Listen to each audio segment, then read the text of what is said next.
hungry. Hey!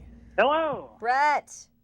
I've Hey, never great been in a talking to you. conversation with two Bretts before, but here I am. I have. It's every time I look in the mirror. How you doing, Brett? Oh. Doing okay. Awesome. Yeah, I wanted to kick things off by asking you Kick both a it. question. Yes. Both of your characters have undergone these transformations across the course of the show. Now Ward is now Hive and Sky is now Daisy. I was wondering, what has it been like as actors for both of you to make that transition? It's been a lot of fun. We've been shooting the show for 3 years now, and when I first started the show, I was a new actress. It was the biggest project I had ever been a part of, and when Sky first joined Shield, she was a new agent, and it was obviously the biggest thing that she's ever been a part of, and all of us as actors were kind of thrown into the show and working these hours and being new to the Marvel universe, and on screen and off screen we've really grown organically with the characters and with each other as the team, and so it's been really fun to grow alongside of these characters, and for me as Daisy, she's become so much more mature, and she's become a bit of a leader to her own team, and it's been a lot of, it's like playing a couple different characters, each season. Your We've hair's had a gotten lot shorter and each season each, as well, which yeah, is important. I'll to be point bald out. by season 7, but yeah, my hair was here, then it was here, and now we're just gonna go shorter, and then by the end I'll be wearing a newsboy hat, and everyone, Exactly. No spoilers. No You said you've been working on. sorry. Well, it's even similar with you, Brett. This is Yeah. kind of your third iteration of Grant Ward in a way. It certainly is, yeah, and that's how I took it as an opportunity to more or less play a whole different character. I mean, I look and sound like Grant Ward, but I'm not Grant Ward. I'm just walking around in his body. So I tried to, kind of do different things with his posture, with his voice. The costume department has done an incredible job with that, or the wardrobe department, as you'll see. In the clip, I'm not sure if it's here or not, I'm not wearing anything at all from the waist up, but I won't be shirtless for the rest of the season. So there's some really cool surprises coming up.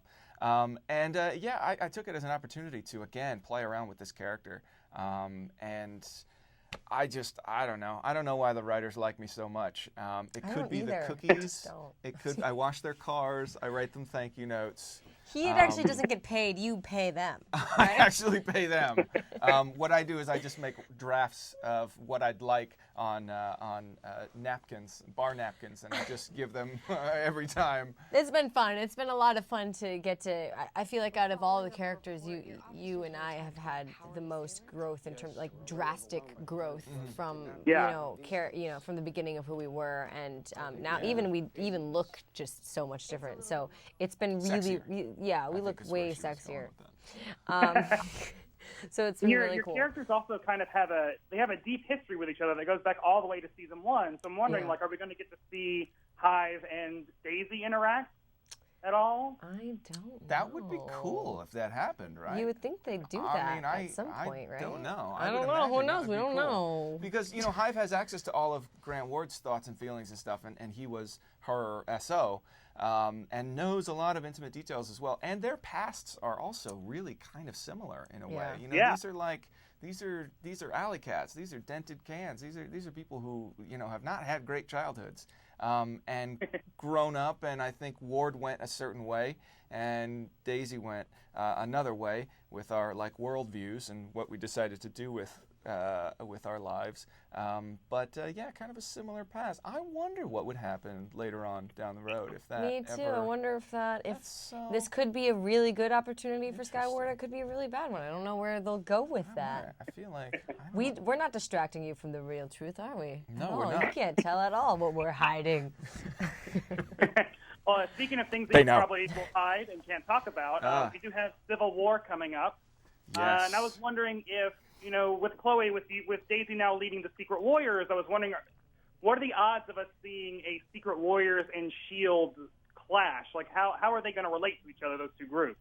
That's been a huge theme for Daisy and a big struggle for her throughout since she became an Inhuman and really accepted who she was. Because S.H.I.E.L.D. was her first her first family. Coulson was her first, father figure that she's ever had, and I was her first crush. First, and so, it'll be really interesting to see. It's definitely a big theme for the end of the season as well. Where does her loyalty lie? And I think she feels strongly for both of them, and it's going to put her in the middle. It's going to get a little difficult for her to be able to protect the people that S.H.I.E.L.D. is protecting, to protect Inhumans, but also protect other people from Inhumans, because it's not black and white. There are good ones and there are bad ones, and so it's complicated. Yeah, it's the big question mark in our season. It's these people who now have powers that didn't before. So the S.H.I.E.L.D. wants to get to them to make sure that's all good, but then Hydra wants to get to them as well and sort of use their powers for something else. So it's the big question It's mark. definitely a big topic on set. When we were discussing scenes before we shoot them, something I discussed with the writers early on was, it's very similar to the LGBT community, because we're a part of these. We're a people group that people want to have their opinions about, but we're also dangerous. These people have powers and they have the ability to kill people. So it's kind of like the LGBT community mixed with the arms issue of guns in America, and they're dangerous and whether people should have them, but they're also people. These people are also weapons. So it's really frustrating, but you can see why people would be scared of them. So it's kind of, it feels very relevant. Yeah. It's cool to have that on our show too. To you can draw whatever you want with. We have now a group of people who are kind of who are unknown. Unknown to some people. Yeah, exactly. But different responses to the same group. And I guess I'll just close out with this one more question. I was wanting to know, is there anything that you guys have shot so far in episodes we haven't seen yet that was just a lot of fun to shoot? Do you have any particular moments that you're looking forward to people seeing? I just shot another one-take fight sequence, which was really fun to see, because I did one last year, which was really fun, but I broke my arm doing that. So this time I didn't break my arm, which was awesome. I was really tired, though. I was sweating a lot. But I was really excited. We shot that. It should be coming up pretty soon, I think. Maybe, yeah. So I'm excited for people to see that, because it's really fun. It's like being in a video game, but in real life, and it's way more tiring. Yeah, exactly. Much more interactive. Yeah. And I've been blessed to work with the best co-stars on our show. I mean, I got to work with Bill Paxton in season 1. The list goes on. But for this season, I've been really, really thankful to work with Powers Booth, and him and I have become really close friends off screen as well. So I'm just thankful for that opportunity, because I just, I get to act, but I also get to watch and learn while I'm doing that.